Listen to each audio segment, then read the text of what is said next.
However, I'm going to read out one letter to you because I found this letter rather, well presented.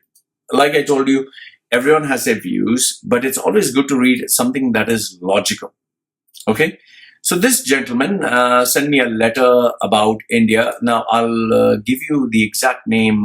His name is, what is his name? I'm sure he would have no problem with me reading out his name. His name is Vikram. So Vikram sent me this mail, and the title of his email was "My View on the Scrapping of Article 370." Okay, he had sent it to me a week ago. It's slightly a long letter. So if in case you don't want to hear his point of view, you can just go to the next one, check the description below. If you want to hear his point of view, which I do think is a really good letter, I think you should pay attention to, I'll read it out to you, so make it a little easier. This is what he had to say, and I like the way he has presented his views. Do feel free to comment and give me your thoughts. Do you think it's wrong? Do you think it's right? Okay, so this is me reading this letter, and after which I'm going to move on to different topics. So this is what he has said. This is a letter by Vikram on why scrapping Article 370 is a good thing, and I do agree with his views. So let's hear what he has to say.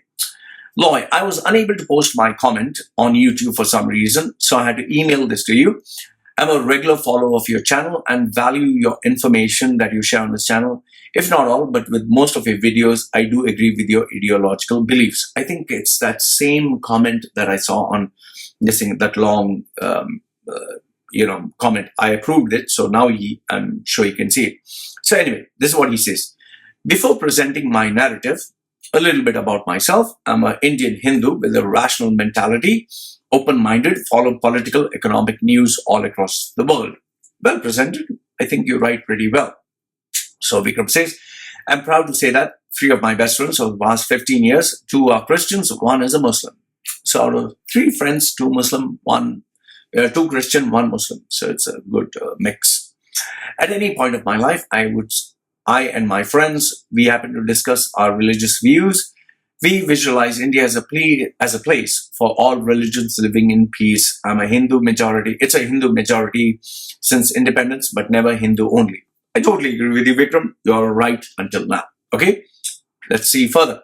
If for some reason India were to end up in a future with just Hindus or just Christians or just Muslims or Sikhs, it's not India anymore. I totally agree with you once again. I think India is a place with lots of religions, lots of cultures, lots of people. Okay. So we have some good laughs at some of the things spoken in various religious gatherings. We have a good laugh at some of the things spoken at various religious gatherings. Yeah, good. I have a laugh at almost all the religious gatherings because I think many of the ideas presented are obnoxious. However, I agree with universal views like love and brotherhood and charity. But when people start moving to healing and magic, presto stuff and extremism, I find that stupid. Okay. Then he says, we strongly believe none of the religious practice or beliefs are about democracy and humanity. With time, human beliefs change. I hate and cannot imagine myself or my friends threatened or attacked based on religious beliefs. Once again, totally agree with you, totally support you. Okay. With lots of ignorant, illiterate rural folks, okay, gaining access to smartphone these days, it has become a tool for sponsored media to sensationalize any small attack and spread fake news. Once again, totally agree with you. Everything that you've said until now is exact. Okay, Vikram. We are now in times where 1% thing is magnified several times to sensationalize or get TRP. What is TRP? I don't know. TRP. Okay, views by mainstream media and instill instability by extremist groups. Agree with you once again. Coming to my thoughts on scrapping Article 370, I'm not from Kashmir. You may write me off as not entitled to give my opinion. No, you're right to give your opinion, even if you are not from Kashmir. I think you have a right. But scrapping Article 370 is a good thing to start with and at least a step in the right direction for all. It would not make the current situation any worse. Now he has given the points as to why he feels these are a good thing or a bad thing. I'll copy paste his letter down below. Give me your views if you feel any different. So point number one, he says for the last 69 years, if there was any state with heavy losses of lives, money, that is due to the instability in Jammu and Kashmir. Okay. Point number two, do you think anything magic is going to happen if with the same laws in place, if nothing has happened over the last 70 years? The change of law is surely a new beginning. I totally agree with you once again. It's like insanity is doing the same thing over and over again, expecting different results. So the same laws, last 70 years, no new change. Changing the laws or giving it an extreme makeover is a good thing. I agree with you once again. Point number three, it is this ignorance of the previous Indian governments to take a bold step in that country like Pakistan capitalized, which is why Pakistan capitalized to instill fear, violence and gun culture among the rural youth of Pakistan and Kashmir, scaring many innocent Kashmiris out in the 1980s and triggering army action thereafter. Once again, totally agree with you until now. Point number three is also okay. Point number four, the government has surely taken some bold decisions over the last 5 years when it came to improving diplomatic relations with various other countries, showing that we have a backbone when dealing with the trade negotiations with the US, FDI policy change, GST demonetization, and dealing with the border issues with China, something the previous government failed in their 10-year rule. Once again, totally agree with you.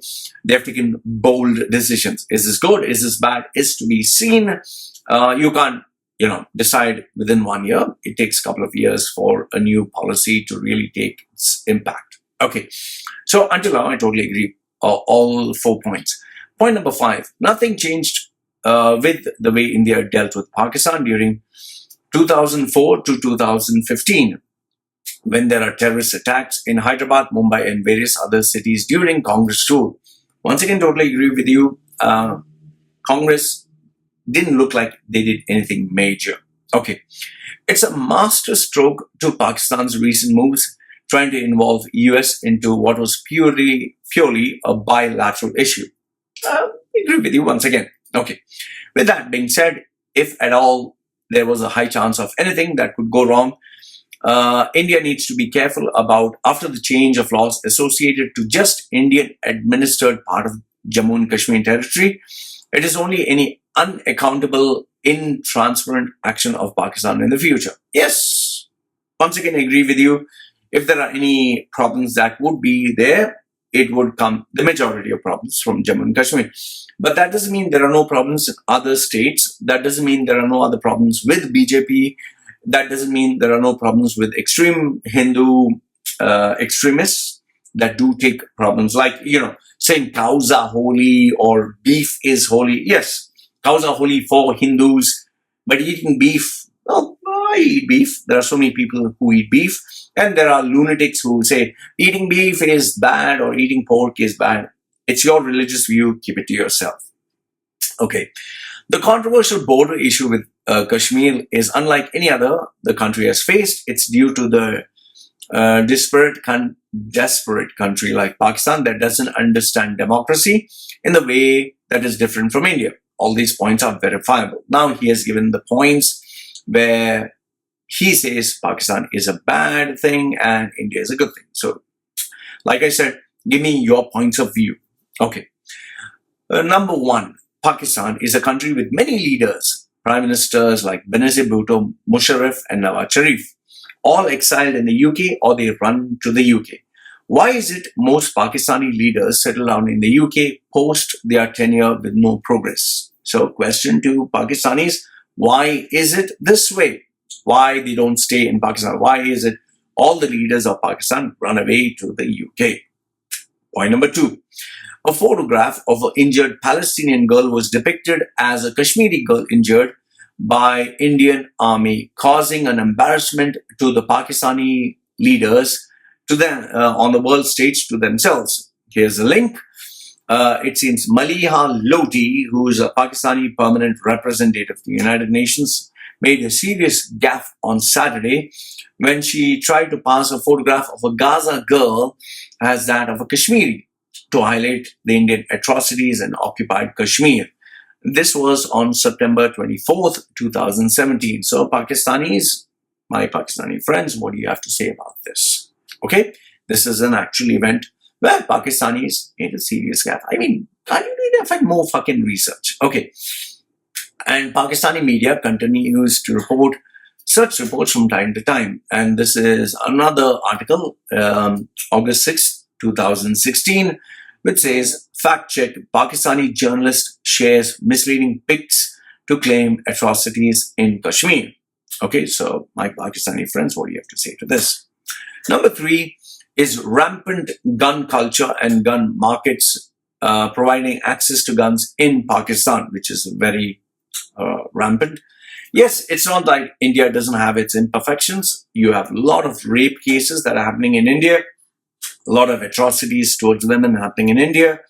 You have a lot of religious tensions happening in India. But that doesn't mean it doesn't happen in Pakistan. Both the countries have. So I'm not saying everything that you have said is, yes, Pakistan is bad. India also has its imperfections. Okay. Number 4, imagine terrorists moving out in the open on roads displaying their guns. Double standards by the US ends and US losing trust and ratting out Osama bin Laden sheltered in Pakistan. I really wish you would have protected Benazir Bhutto, who has a vision to change women's lives. Here, I would say it's not ratting out Osama bin Laden, it's ratting out a bad guy. Okay? Yes, there are too many unanswered questions. How is it Osama bin Laden was hiding in Pakistan? Nobody knew about it. You know, there's quite a number of questions which are there. And you do have, like, what is that guy, that underworld, Dawood Ibrahim in Pakistan? So, yes, there are a lot of questions. And I'm not too familiar with it. I don't know if you are. But yes, Pakistan does have a lot of bad guys hiding over there in Pakistan. That doesn't mean India doesn't have its bad guys. There are some, like godmen or something, but they don't bomb or they don't do a lot of damage to neighboring Pakistan. They do damage to India itself. Okay. So until now, I agree with your points. Point number 5 is one of the countries with the highest count of refugees moved to various countries last 30 years is Pakistan. Ask yourself why. Okay. So Pakistanis, you have another question. Question number 6, a sorry state of your economy, that is Pakistani's economy with a low GDP. Imran Khan had to go and beg to UAE, China and IMF in the recent times to recover and beg its citizens to declare its assets. I don't know if begging is the right word, rather borrowing and yes, demanding their citizens. This is coupled with no proper attention to quality of education of youth. A lot of jobs of UAE Pakistanis are left directionless and desperate in a situation, making them vulnerable to take up terrorism. Agree with you until now. Point number 7, no accountability, no action after repeated terrorist attacks in India since 2000 to 2010, including their parliament. Okay.